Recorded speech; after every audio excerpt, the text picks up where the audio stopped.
Hello, welcome to the channel. My name is Mercy, and I want us to have a little tiny conversation about a few things that I have come to learn.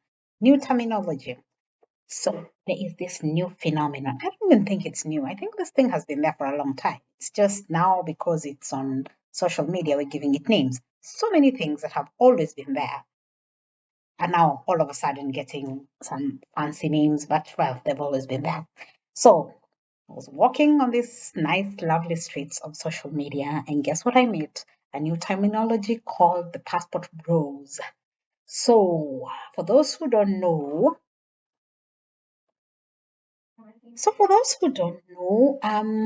passport bros are, how do I define this without offending anybody? Well, I mean, we're in 2023.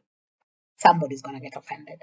Anyway, passport bros are basically people who move from um, Western countries to go to different other countries so that they can marry women from there because apparently women in the Western countries are unmarriageable. Now, I wish I knew on which side of this I land on. Every time I think I know where I land, something happens to make me go to the opposite side. So let's talk about it. So the first thing about passport bros, the first thing we need to realize is it's not really that new because I mean I moved to um, Switzerland when well in 2003, and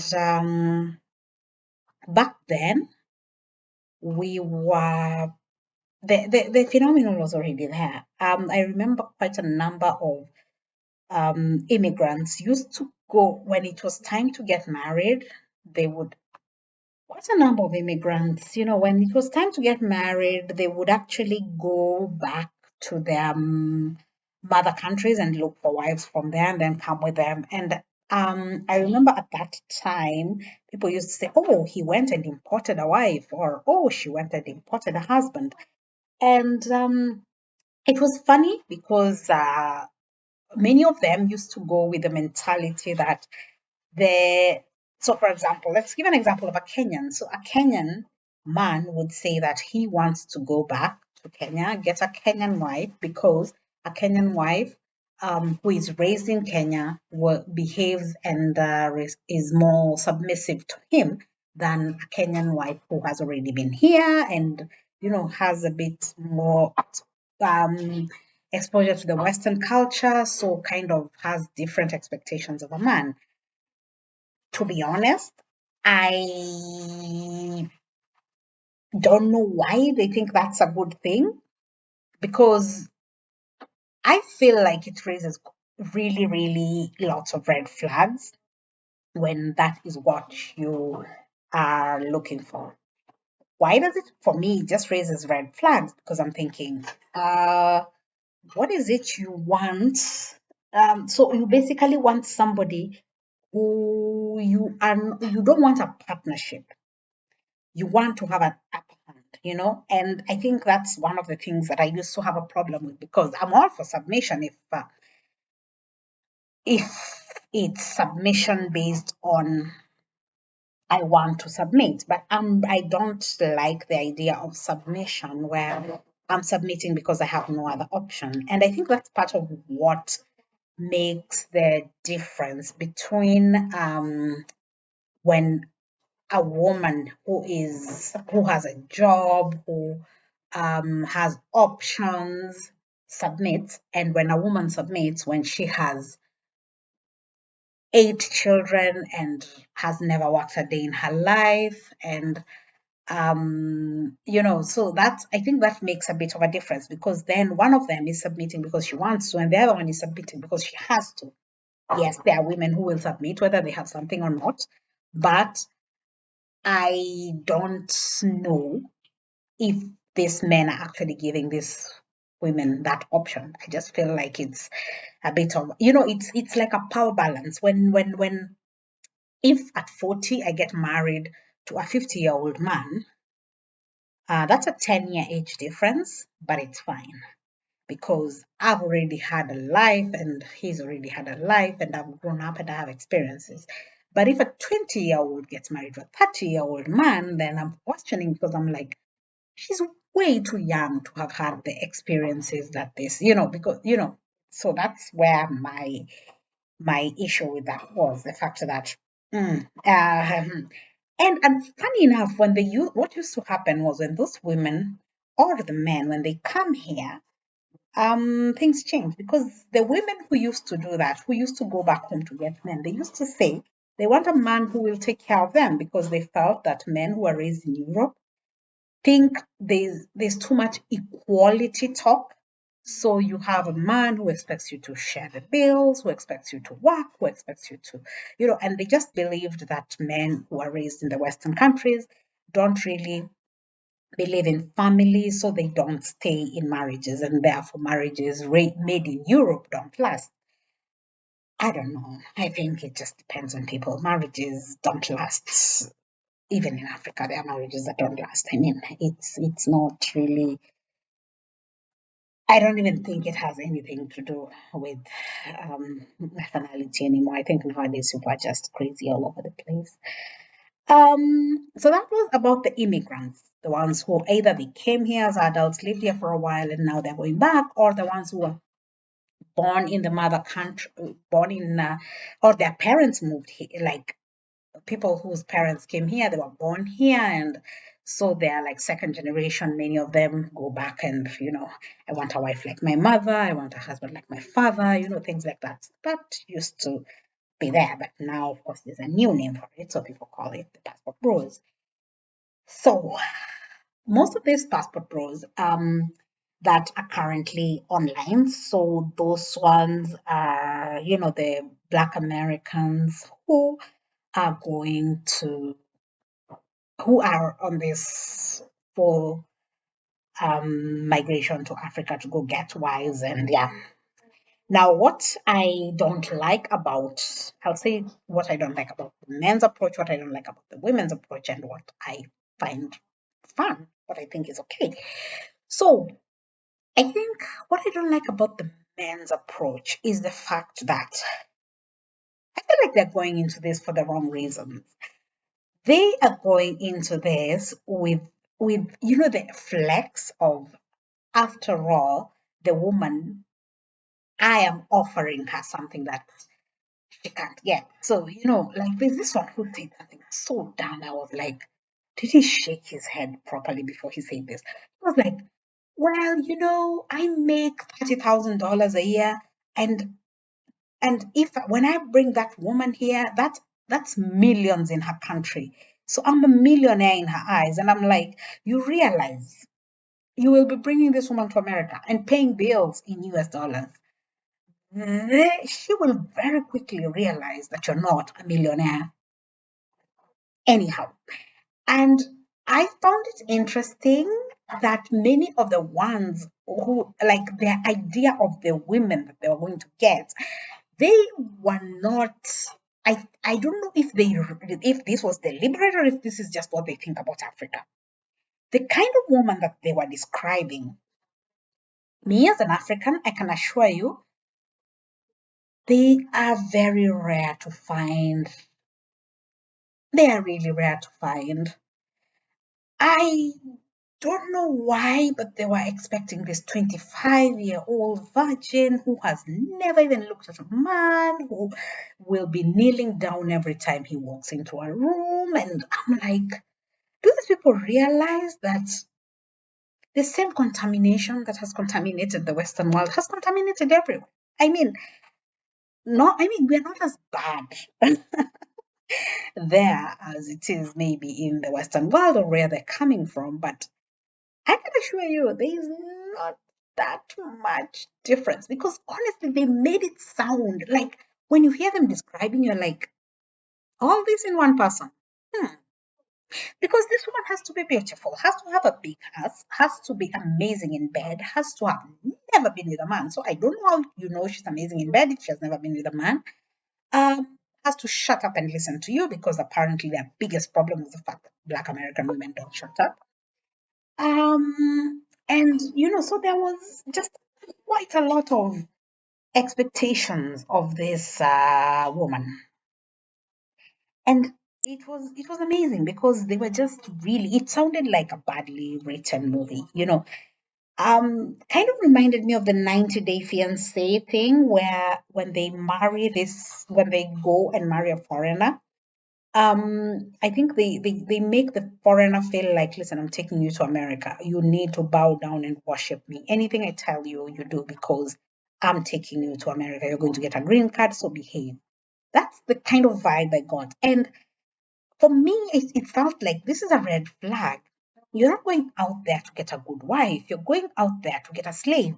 What kind of you want to treat this woman how? And I kind of have a feeling these are the same people who will even bring the woman there and now start mistreating her and tell her, listen, I brought you to this country. You have no right to do anything. I want you to work. I want you to do this. I want you to do this. And I want you to be barefoot and pregnant 24/7. That's the kind of vibe I got from quite a lot of them because of how they were explaining. Now, granted, I can totally understand where they're coming from with wanting a different kind of woman because maybe they grew up, they saw their mothers going through hardships, then they've seen all around, they try to make things work with different women, and it's just not happening. But I don't think now bringing somebody else into this mess is the answer. I just don't think so. What I feel is you can bring them in. They will Either you will find a very savvy one who knows exactly what she's doing, and she will be like, let this idiot take me to America. I will get to America and believe him. Or you will find one who actually does believe all the stuff you're telling her. She will get married. She will move with you to America, then reach there, and then become a different person. Because then she will.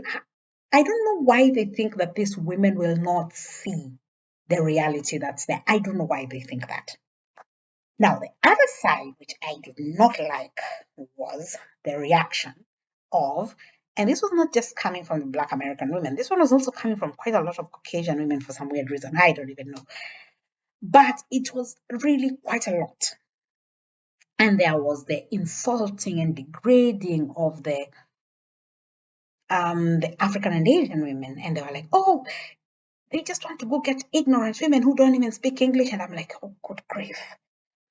You realize a very huge percentage of the world does not speak English. I mean, think about it. English can be your mother tongue, which, by the way, I totally think there is a section of Americans who should not even say English is their mother tongue because I have watched paternity court and divorce court and all these court things. And sometimes you listen to people talking and you're like, this is the only language you speak and you cannot speak it correctly. Very interesting. But anyway, that's a whole other issue. Here, you have people who will go and say things like, yeah, they are going to get ignorant women who are not educated, who don't speak English, and then they're going to bring them here. And I, I felt it because I was like, your solution to your men leaving you is insult the other people. And not even just insult the other people, demean the other people. And what they didn't realize is if I'm watching that, I'm thinking, no wonder your men don't want you. Because it just feels like you are such a bitter woman. Why would anybody want to be around that negativity? And I think like if a man was on the fence about should I keep giving these Western women a chance or should I not? I think after listening to two or three of those people, you'd be like, okay, that does it. I am on the next flight out of here, wherever the plane lands. I am landing there and getting me a wife. Because you cannot, I don't think it's normal to be that hateful. I don't think it's normal to be that. No, it was just painful to watch, honestly. The way those women talked, I was like, why would you talk like that about somebody you don't know just because you feel like they are taking your man? And I kept thinking, these are the same people. that you are going to be neighbors with, and they'll be looking at you and going like, oh, this one was brought from Africa. She's probably ignorant. And what you don't know is maybe this person is even more educated than you are. Maybe this is a university graduate who this crazy guy who doesn't even deserve her went and married her, and now she's living in this country where she's being treated really badly, but or maybe the guy can actually go there and do meet a nice, beautiful, educated, lovely woman who he is happy with. And just because the cultures are different does not make it that it's bad. And when you're feeling like your men are being taken, sometimes it's good to ask yourself why. Now, of course, there are men who are just crazy, and of course, there are also women who are just crazy. But when there's such a huge flood living, at some point you just have to ask yourself, what are we doing wrong? And in this case, I looked at some of those videos and I was like, wow, the men there really do go through stuff, because if this is the kind of women that they have to listen to, no wonder they're leaving. It was just really, really bad. And I understand, I really do, because I also come from a community that's quite a few of our successful men decide they're not going to marry into the community. And then they go out there and really say crappy things about us and say how, lazy and all that crap nonsense that they keep saying. And it does hurt me, because sometimes I'm like, I don't know anybody who fits that description you people are saying. And they're like, oh yeah, you people nag too much. And I'm like, we nag because you give us reasons to nag. It's just, you want to shout it, but then you're like, okay, fine, I can't just make you understand. So sometimes it just boils in and you have to let it out. But I feel like you're just going into the trap that they're setting for you. Now, what my idea of this is, finally, is the world is very. I told somebody once that, listen, when I introduce myself, I'm always very careful not to distance myself from Kenya, but I'm also very careful not to make it sound like I'm very Kenyan. For what reason? One, I have been living outside Kenya for more than 20 years. So your environment influences you. And there are things that annoy me that would not annoy me if I was a typical Kenyan living in Kenya. Small things, they just annoy me and I just get irritated by it. There are things that my experiences that have been shaped by everyday living. Now, I'm very in touch with Kenya, with everything that's going on in Kenya, but my my exposure to a different culture kind of makes it that I'm not 100% anything. I'm not very much on this side, I'm not very much on this side, and it's never going to happen. I'm just never going to be. Even if I decide to move today to Kenya and live there for the rest of my life, there will still be this chunk of 20 years of my life that I didn't live there, where it shaped, because that was my formative years, my 20s and 30s. That's my formative years. So to me, I feel like that is a huge thing. The fact that the world is evolving and we are not the same. And when I look at, for example, my parents' marriage, I grew up in a family where there was a mother, a father, there was, and children, and, everything was just normal. But when I look around, um, there are quite a lot of other families that is not the case. And growing up, I could count how many people were in single parent households. It was really a rare thing. Now it's quite common. Most of my friends are in single parent households. And back then, most of the single parent households were because of death. not because of divorce or just because the father, nobody knows who the father is. Now, most of the time, the father ran away during the pregnancy or this, divorce.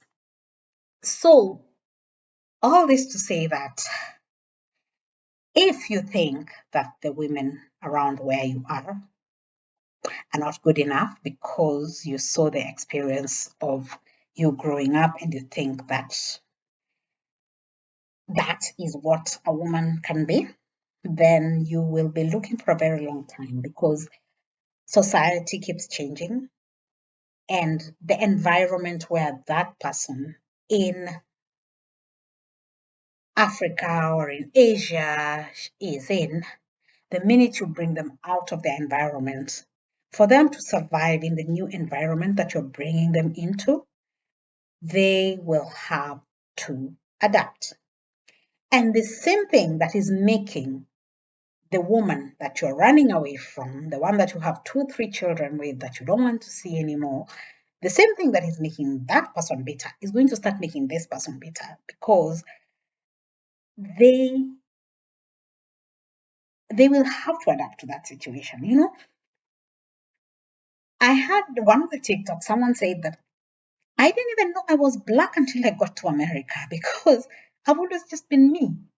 And I was like, that is true because I've always seen myself as just me, Kenyan and stuff like that. But then, of course, now on social media, I'm black.